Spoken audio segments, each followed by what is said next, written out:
Kembali lagi di Cahaya Hati Indonesia dan sebelum kita ketemu dengan Ustadz Syam, ini alhamdulillah kita kasih kesempatan buat menjawab pertanyaan yang sudah masuk melalui media sosial dan nanti juga ada kesempatan untuk bertanya dari yang ada di studio ya. Dan ini yang dari media sosial dulu. Mohon kesediaannya Ustadz Hilman Fauzi. Ini dari @rania_hurairah. Masya Allah ya. Ustadz, saya mau tanya, ada teman saya yang berhutang kepada saya. Tapi saya menagihnya dengan cara yang halus agar dia tidak tersinggung. Tapi balasannya dia malah galak, katanya lebih galak, lebih galak. Yang paling harus saya lakukan apa gitu katanya. Iya iya. Ibu pernah ngalamin kayak gitu Bu? Heeh, Pernah nggak? pernah ya, pernah Jadi ya. orang punya hutang ke ibu malah dia lebih galak dibanding ibu, ada? Ada. Ada orangnya di sini? Yang nagih, yang ditagih Oh yang malu. lagi.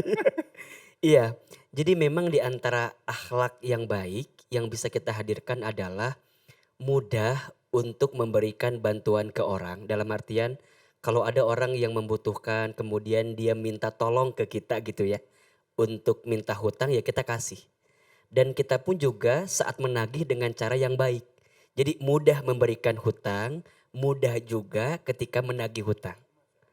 Jangan sampai muncul kalimat-kalimat yang boleh jadi menyakiti orang yang berhutang. Karena bagaimanapun dia sudah punya beban kan. Bebannya apa? Hutangnya. Kalau kita tambah dengan menghardik dia, tambah menghina dia, tambah melecehkan dia, berarti bertambah beban dia. Nah, jadi sikap pertama, kalau ada orang yang minta tolong hutang ke kita, kalau kita ada, kasih. Dan kalau sudah masuk jatuh tempo saat kita nagih, nagihlah dengan lembut. Nah sekarang gimana Ustadz kalau ternyata yang ditagih lebih galak dibanding kita? Kalau ini udah lain cerita Bang Ali. Ya, boleh jadi ini kesempatan untuk kita nasehatin dia. Hati-hati dengan perkara hutang, pemirsa yang dirahmati Allah. Karena hutang ini perkara yang tidak akan selesai sampai di dunia. Jadi kalau kita masih ada sangkutan hutang, ketika kita kembali kepada Allah dalam keadaan wafat itu masih tertagih. Masih tercatat hutangnya. Maka kita nasihatin ke dia, kamu punya hutang, ya nggak masalah. Kalau belum ada, kasih jatuh tempo lagi. Kasih lenggang waktu lagi. Insya Allah ibu dapat pahala. Malah syukur-syukur ini, syukur-syukur. Kalau kita sudah bisa lapang dan kira-kira hutangnya nggak seberapa. Kalau kita bisa ikhlas, udah aneh ikhlasin dah.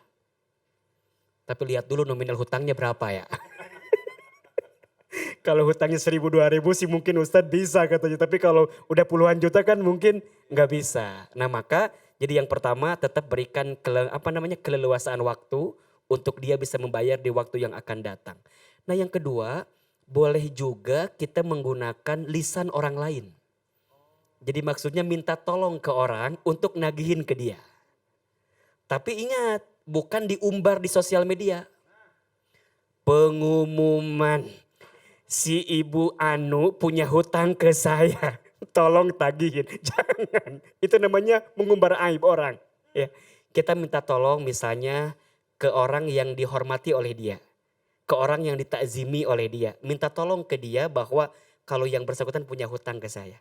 Boleh jadi dengan lisan kita tumpul, tapi dengan lisan orang yang dihormati oleh yang bersangkutan itu lebih lunak. Nah, yang ketiga, kalau sudah tidak bisa juga Ustadz, gimana? Ya sudah, ada senjata yang terakhir. Apa itu? Doakan. Doakan. Ibu, bapak, pemirsa, kudu juga mendoakan kepada orang yang punya hutang ke kita. Doanya apa Ustadz? Cepat meninggal aja gitu. Bukan. Doanya adalah, ya Allah berikan kelembutan hati kepada orang yang punya hutang ke saya. Agar dilembutkan hatinya untuk bayar hutang ke saya. Nah ibu bisa kasih nanti, tetap ikhtiar. Misalnya oke kalau hutangnya sekian boleh dicicil. Ya jadi dibagi berapa kali kan jadi lunas juga. Pokoknya kata kuncinya adalah jangan mempersulit orang yang minta tolong hutang ke kita kalau kita bisa ngasih hutang ke dia. Dan yang kedua jangan menyakiti orang yang punya hutang dengan menagih semena-mena. Tapi kalau kondisinya seperti tadi Bang Ali ada tiga yang bisa kita hadirkan. Satu, tetap kita berikan keleluasaan waktu, berikan tenggang waktu, boleh dicicil pembayarannya. Yang kedua, gunakan lisan orang lain. Dan yang ketiga, doakan. Mudah-mudahan dia diberikan kelembutan. Masya Allah, bijaksana banget akhirnya ya kita ya kalau begitu ya. Masya Allah ya. Dan baik untuk pertanyaan yang kedua, ayo Bu, siapa yang mau nanya nih? Kita kasih kesempatan buat jamaah yang ada di studio kita ya. Assalamualaikum warahmatullahi wabarakatuh. Waalaikumsalam warahmatullahi wabarakatuh. Nama saya Ibu Juarsi dari Majelis Taklim Al-Hidayah Karawang. Saya mau tanya Pak Ustadz, apakah benar sabar itu memiliki batas? Walaupun iya, batasannya sampai mana ya? Waalaikumsalam warahmatullahi wabarakatuh. Assalamualaikum gitu Ibu ya ya. Kode waalaikumsalam jawabnya gimana gitu ya susah. Baik. Jadi Ustazah. semangat banget ini kayaknya jadi Masya Allah. waalaikumsalam ya. Iya. Masya Allah. Silakan Ustazah. Iya ini ibu bertanya dari Karawang ya. Ternyata saya juga dari Karawang gini. Sabar itu ada batasnya atau tidak sih? Nah pemirsa iNews TV yang dirahmati Allah. Sebelumnya saya ingin mengingatkan terlebih dahulu apa itu sabar. Seringkali kita melihat sinetron yang berada di Indonesia yang seringkali menampakkan atau menampilkan figur orang yang sabar adalah sosok yang lemah, yang mudah ditindas, mudah ditipu, biasanya cuma nangis aja di pojok sendirian. Yang kayak begitu bisa menjadi pemenang hanya di akhir episode saja. Padahal secara objektivitasnya itu bukan orang yang sabar, melainkan orang yang lemah. Sementara kata Nabi Muhammad SAW, mu'minul qawi khairun wa ahabbu minal mu'minul dhaif. Mukmin yang kuat kata Nabi lebih dicintai oleh Allah Subhanahu wa taala daripada mukmin yang dhaif, yang lemah. Jadi sabar itu bukanlah lemah, tapi sabar itu adalah kuat. Ada istilah sobrul jasah, menyabarkan bangkai.